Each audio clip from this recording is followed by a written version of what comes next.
Yan kasi nanggaling oh, sa apoy sa loob. Ayan, yan nag-umpisa. Ayan oh. Alam mo yan, may lighter. Anak ko na. May lighter? May lighter yan, ganyan. Yung cellphone po. May cellphone nga. Ay dito nakita ko, umapoy dyan eh. Asas. Nasunog na yung... Ayun, sa harapan oh. Dito nga nag-apoy. Sa harapan nanggaling eh. Cellphone. Ay binubuksan ko nga nun, ayaw naman. Pumutok na rin yung kan ano. Oo, pumutok na sa loob. Yung ano tawag to? Yung para hindi ka ma... Binubuksan ko nga ng pinto. yung gasolina. Yung gasolina. Binubuksan ng pinto, ayaw mo bukas. Ay wala naman radyo. Yung kabila, buksan yung kabila. Ay sampan sam. Sunog oh.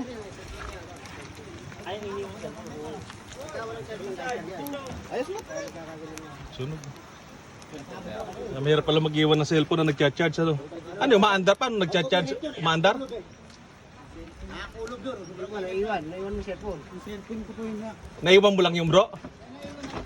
Nakacharge ba? Ayun, sumabog na. Oo, sa cellphone niya, sumabog. Paano nakaiwan kaya yan? Naiwan. Naiwan niya yung cellphone niya, naka-charge. Hindi, nakapatay naman to. Paano mag-charge? Hindi. Hindi, charger kasi ito eh.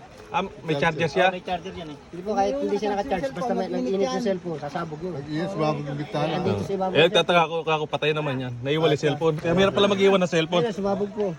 May cellphone, lighter, may Mahirap talaga mag-iwan ng cellphone saka charger. Cellphone saka lighter. Nasunog, yun po nung dahilan. No? Sayang. Eh, ninervous din ako kasi sasakyan ko yun. Buti sabi itim. Pag sabing itim, ay nabuhayan na ako ng loob mo. akala yung post isa. Oo, alam mo na makahirap din naman yung sasakyan ka. May tumakas pa. Eh, Umusok pa yun. sayang. Hindi nalalakad yan. Nasira na ikuan yan. Mga wirings kaya hindi na rin lalakad yan. Oh, meron pa oh. Umusok pa. Bakit mo pulurod? Sayang. Kaya palala, huwag mag-iiwan ng cellphone sa loob ng sasakyan. Pinubuksan pa. Baka Yung hood, pwede yan yung hood. May Brother, baka may pabuksan apoy. yung hood mo. May apoy pa. Pinagsan niyo. Sa sobrang init.